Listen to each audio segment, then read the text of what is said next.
Hi friends, कैसे हैं आप लोग। उम्मीद करते हैं बहुत ही अच्छे और खुशहाल होंगे। दोस्तों, आज आप लोगों के बीच में मैं Uttar Pradesh police sub inspector का भाग 5 लेके आया हूं। जी हां दोस्तों, इस वीडियो में हम लोग मूल विधि एवं संविधान से संबंधित कुछ महत्वपूर्ण प्रश्नों पे विस्तृत रूप से चर्चा करेंगे। दोस्तों, एक चीज़ और मैं बताना चाहता हूँ कि इससे पहले भी मैं कई भाग अपने चैनल के माध्यम से मूल विधि एवं संविधान का वीडियो ला चुका हूं। दोस्तों, जो इस चैनल पे नए हैं, मेरे चैनल पे जाके वो भी वीडियो, समस्त वीडियो जो चैनल पे दोस्तों उपलब्ध हैं, आप लोग देख सकते हैं। ज़्यादा टाइम नहीं लेंगे दोस्तों, चलिए वीडियो को स्टार्ट करते हैं और देखते हैं सबसे पहला प्रश्न कौन सा है। उसके बाद उस पर थोड़ी चर्चा भी करेंगे। दोस्तों, प्रश्न 1 आप लोग के स्क्रीन पे ये रहा।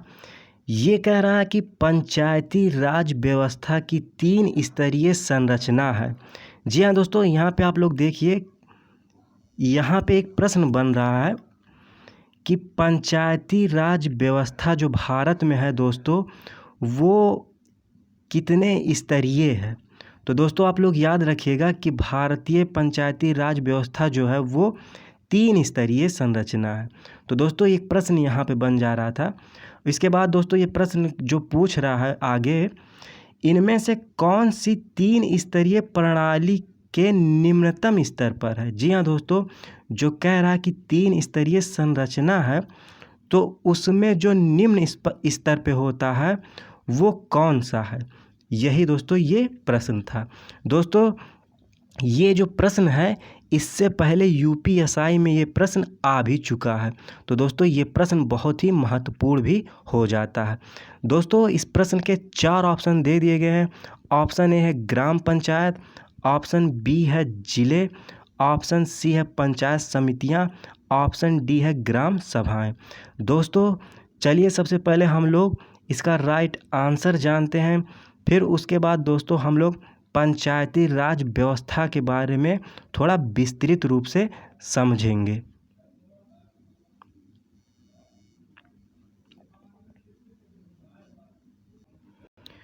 दोस्तों, प्रश्न 1 का राइट आंसर हो जाएगा ऑप्शन ए, यानी कि ग्राम पंचायत। दोस्तों, जो ग्राम पंचायत होता है वो पंचायती राज व्यवस्था का दोस्तों एक महत्वपूर्ण स्तर माना जाता है, और ये जो दोस्तों स्तर होता है वो निम्न स्तर होता है। चलिए दोस्तों, इसकी कुछ अन्य व्याख्या भी देख लेते हैं। दोस्तों, प्रश्न 1 की व्याख्या कुछ इस प्रकार से है आप लोग के स्क्रीन पे। इसकी दोस्तों प्रत्येक बिंदु जो है बहुत ही महत्वपूर्ण है, इसलिए थोड़ा ध्यान दीजिएगा। ये कह रहा है कि ग्राम पंचायत भारत में पंचायती राज व्यवस्था की 3 स्तरीय संरचना है। जी हाँ दोस्तों, ये भारत में जो पंचायती राज व्यवस्था है वो 3 स्तरीय है। इसके बाद कौन कौन सी है दोस्तों, ये देख लेते हैं। पहला है ग्राम पंचायत, उसके बाद दूसरा जो आता है दोस्तों वो है क्षेत्र पंचायत, और लास्ट जो है दोस्तों वो है जिला परिषद या जिला पंचायत। इसकी दोस्तों आगे व्याख्या कुछ इस प्रकार से है कि 73वां जो हुआ था 73 संविधान संशोधन जो था दोस्तों, वो पंचायती राज से संबंधित है। यहाँ दोस्तों आप लोग देख सकते हैं, ये जो संशोधन है दोस्तों 73वां, कभी कभी पूछता है कि पंचायती राज व्यवस्था से संबंधित संशोधन कौन सा है। तो दोस्तों आप लोग याद रखिएगा, वो है 73वां। इसके बाद आगे इसकी व्याख्या कुछ इस प्रकार से है। इस संविधान संशोधन द्वारा संविधान में भाग 9 को पुनः स्थापित करके 11वीं अनुसूची जोड़ी गई थी।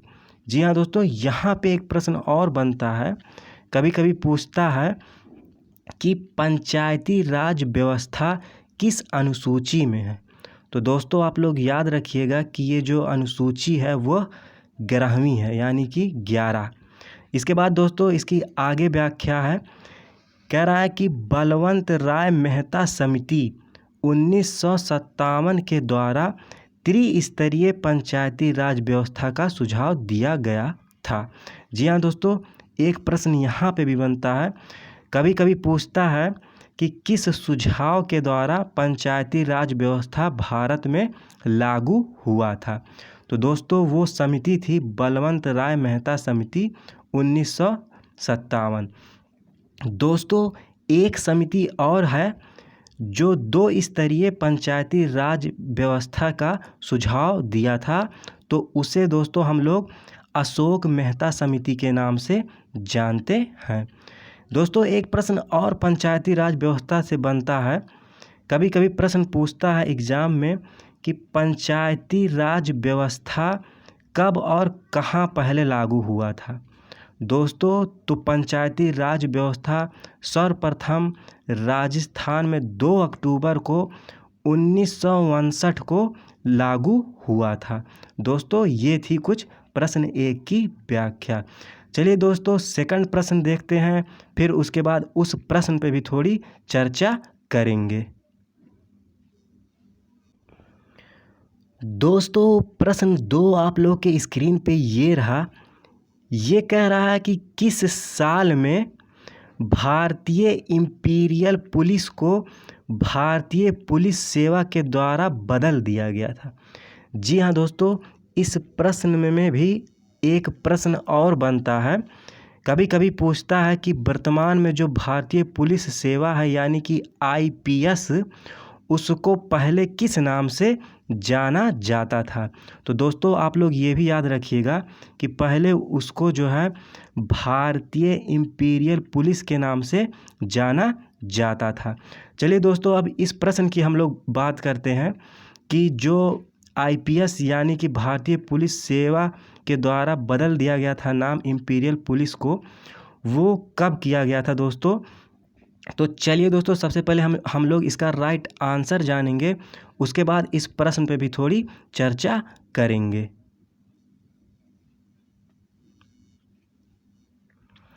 जी हाँ दोस्तों, इस प्रश्न का राइट आंसर हो जाएगा ऑप्शन सी 1948।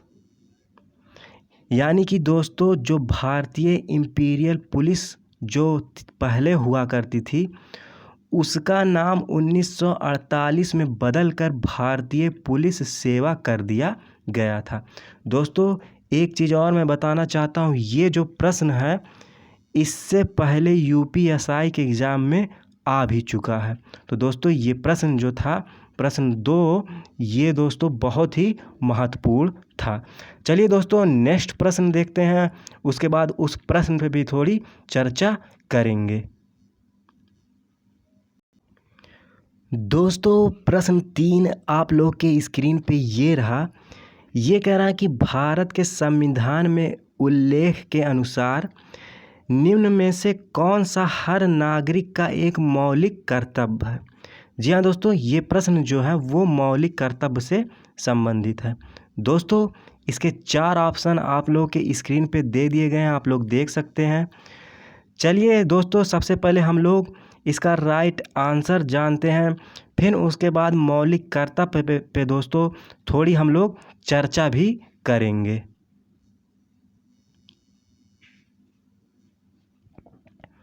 दोस्तों इस प्रश्न का राइट आंसर हो जाएगा ऑप्शन बी, यानी कि जो दोस्तों मौलिक कर्तव्य होता है वो है हमारी मिश्रित संस्कृति की समृद्धि, विरासत को महत्व देना और संरक्षित करने का कर्तव्य।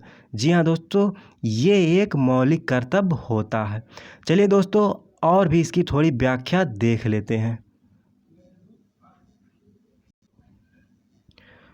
दोस्तों प्रश्न 3 की व्याख्या कुछ इस प्रकार से है, भारतीय संविधान के भाग 4 का में अनुच्छेद 51 का में मौलिक कर्तव्य का उल्लेख किया गया है।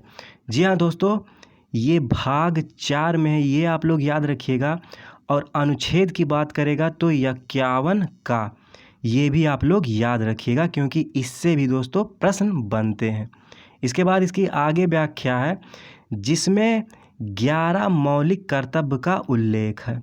जी हाँ दोस्तों, वर्तमान में कुल मौलिक कर्तव्य जो हैं वो 11 हैं। लेकिन दोस्तों यदि बात की जाए पहले कितने मौलिक कर्तव्य होते थे, तो दोस्तों वो थे कुल 10। ये भी आप लोग याद रखिएगा। इसके बाद दोस्तों इसकी आगे व्याख्या है, हमारी मिश्रित संस्कृति की समृद्धि विरासत को महत्व देना और संरक्षित करना एक मौलिक कर्तव्य है। जी हाँ दोस्तों, ये थी इसकी कुछ व्याख्या। दोस्तों एक प्रश्न और बनता है मौलिक कर्तव्य से, और वो ये है कि पूछता है दोस्तों कभी कभी एग्ज़ाम में प्रश्न कि मौलिक कर्तव्य जो है दोस्तों वो किस देश से लिया गया है। तो दोस्तों आप लोग याद रखिएगा कि मौलिक कर्तव्य जो है दोस्तों वो रूस यानी कि सोवियत संघ के संविधान से लिया गया था। दोस्तों एक प्रश्न ये बन जा रहा है, और दोस्तों एक प्रश्न और बनता है, कभी कभी पूछता है कि मौलिक कर्तव्य को किस संविधान संशोधन द्वारा जोड़ा गया था। तो दोस्तों वो था 42वां संविधान संशोधन, जो 1976 में हुआ था। इसके बाद दोस्तों ये मौलिक कर्तव्य जो है संविधान में जुड़ गया था। ये थी दोस्तों कुछ प्रश्न 3 की व्याख्या। चलिए दोस्तों नेक्स्ट प्रश्न देखते हैं, उसके बाद इस प्रश्न पे भी थोड़ी चर्चा करेंगे। दोस्तों प्रश्न 4 आप लोग के स्क्रीन पे ये रहा। ये कह रहा है कि CID, जी हाँ दोस्तों ये आप लोग नाम सुने भी होंगे। ये कह रहा है कि CID की ... शाखा जालसाजी और नकली चीज़ें बनाने जैसे गंभीर अपराधों की जांच करती है। जी हाँ दोस्तों, ये भी आप यहाँ पे दोस्तों 2 चीज़ की जांच दे दी गई है एक तरीके से, जालसाजी और नकली चीज़। दोस्तों तो पूछ रहा है कि एक अन्य चीज़ है, वही इस प्रश्न का दोस्तों राइट आंसर हो जाएगा।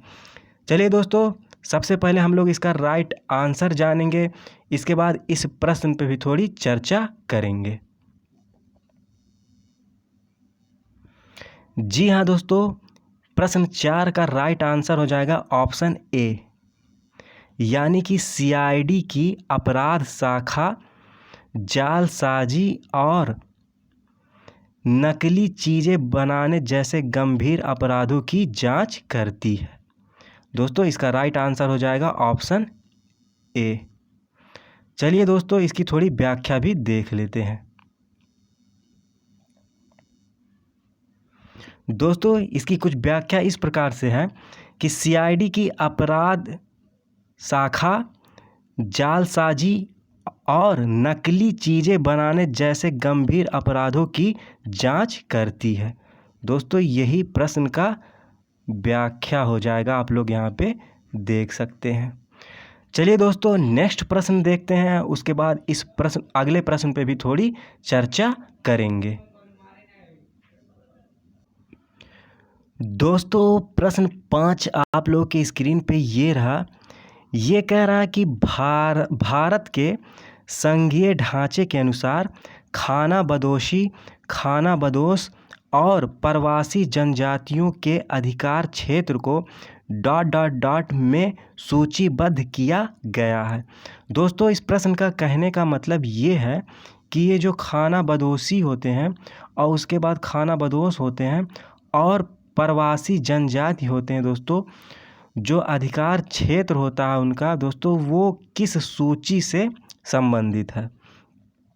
दोस्तों एक प्रश्न आप लोग एक चीज़ और जाने रहिएगा कि सूची जो होती है भारतीय जो दोस्तों वो 3 प्रकार की होती है। एक संघ सूची होती है दोस्तों, एक राज्य सूची होती है और एक समवर्ती सूची होती है। दोस्तों ये सामान्य रूप से 3 प्रकार की सूची होती है। दोस्तों एक अवशिष्ट सूची भी होती है, लेकिन सामान्य रूप से दोस्तों 3 प्रकार की सूची होती है, संघ, राज्य और समवर्ती। चलिए दोस्तों हम लोग इस प्रश्न का राइट आंसर जानते हैं, इसके बाद इस प्रश्न पे भी थोड़ी चर्चा करेंगे।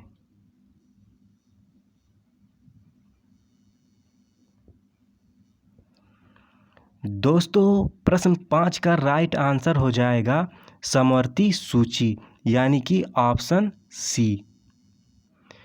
दोस्तों जो खाना बदोशी होती है या खाना बदोश होते हैं और प्रवासी जनजातियों के अधिकार क्षेत्र को दोस्तों समवर्ती सूची में सूचीबद्ध किया गया है। चलिए दोस्तों प्रश्न 5 की कुछ और भी व्याख्या देख लेते हैं।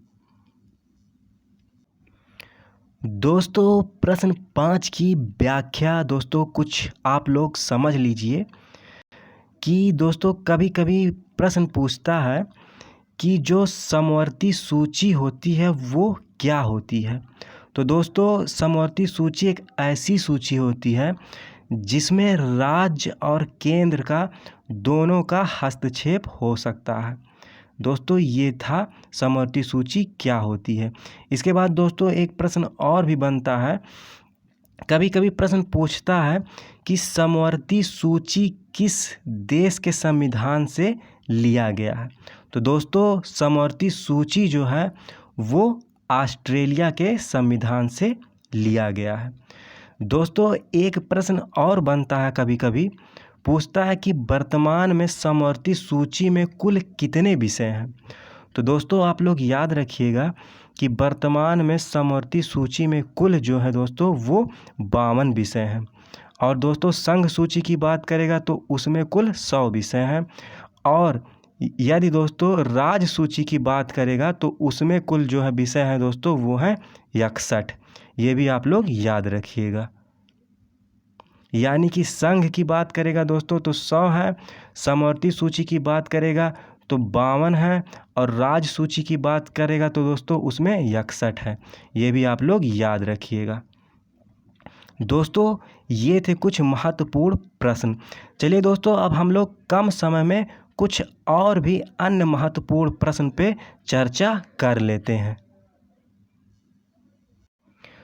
दोस्तों कुछ अन्य महत्वपूर्ण प्रश्न आप लोगों के स्क्रीन पे ये रहे। दोस्तों ये जो 5 प्रश्न आपको दिख रहे हैं ये दोस्तों यूपीएसआई के एग्ज़ाम के लिए दोस्तों बहुत ही महत्वपूर्ण है। इसमें से कोई ना कोई प्रश्न दोस्तों आने की प्रबल संभावना है। चलिए दोस्तों अब हम लोग प्रश्न पे दोस्तों चर्चा कर लेते हैं। जैसे दोस्तों पहला प्रश्न कह रहा है कि राष्ट्रीय सुरक्षा अधिनियम 1980 के अंतर्गत हिरासत की अधिकतम अवधि क्या है। तो दोस्तों वो है 12 महीने। दोस्तों सेकंड प्रश्न है, कह रहा है कि साधारण विधेयक किस सदन में पहले प्रस्तुत किया जाता है। तो दोस्तों इसका राइट आंसर है किसी भी सदन में।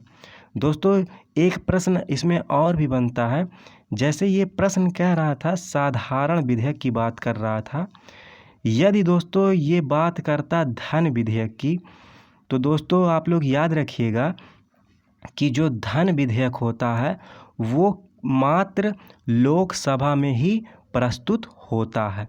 ये भी आप लोग याद रखिएगा। दोस्तों तीसरा प्रश्न है, कह रहा है कि भारत में प्रधानमंत्री की नियुक्ति कौन करता है।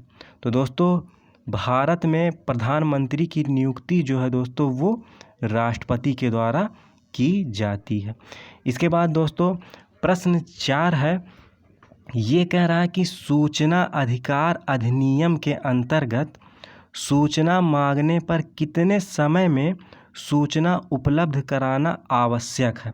दोस्तों ये प्रश्न जो है यूपीएसआई के एग्ज़ाम में आ भी चुका था। दोस्तों इसका राइट आंसर है 30 दिन। यानी कि सूचना दोस्तों जो उपलब्ध कराने का समय है वो है 30 दिन। दोस्तों एक प्रश्न इसमें और भी बनता है, पूछता है कि सूचना का अधिकार जो है दोस्तों वो कब लागू हुआ था। तो आप लोग याद रखिएगा दोस्तों सूचना का अधिकार जो है दोस्तों वो जून 2005 को पारित हुआ था, और इसके बाद दोस्तों ये जो है लागू हुआ था अक्टूबर 2005 को। तो दोस्तों ये भी आप लोग याद रखिएगा। इसके बाद दोस्तों 5वां प्रश्न है, कह रहा है कि राज्य वित्त आयोग कैसा निकाय है। तो दोस्तों राज्य वित्त आयोग जो है वो एक संवैधानिक निकाय है। दोस्तों कभी कभी प्रश्न पूछता है यदि प्रश्न पूछ लिया, मान लीजिए कि वित्त आयोग से संबंधित अनुच्छेद कौन सा है, तो दोस्तों आप लोग याद रखिएगा कि वित्त आयोग से संबंधित अनुच्छेद 280 है। दोस्तों ये थी कुछ ये महत्वपूर्ण प्रश्न। दोस्तों आज के वीडियो में बस इतना ही। दोस्तों यदि वीडियो अच्छी लगी हो तो वीडियो को दोस्तों लाइक करिएगा। यदि दोस्तों आपके कोई दोस्त हैं जो यूपीएसआई की तैयारी कर रहे हैं तो उनके पास दोस्तों ये वीडियो अधिक से अधिक शेयर कर दीजिएगा। जो इस चैनल पे दोस्त मेरे नए हैं, इस चैनल को सब्सक्राइब कर सकते हैं, क्योंकि मैं ऐसे ही समय समय पे कुछ महत्वपूर्ण और भी वीडियो अपने चैनल के माध्यम से दोस्तों आप लोगों के बीच में लाता रहूँगा, जिससे आप लोगों की यूपीएसआई की तैयारी दोस्तों अच्छे से हो सके और आप लोग यूपीएसआई का एग्ज़ाम सरलतापूर्वक पास हो सकें। दोस्तों इस वीडियो में यदि कोई त्रुटि हुई हो तो उसके लिए दोस्तों मैं क्षमा चाहता हूँ। लास्ट तक वीडियो को देखने के लिए बहुत बहुत धन्यवाद, आभार, जय हिंद।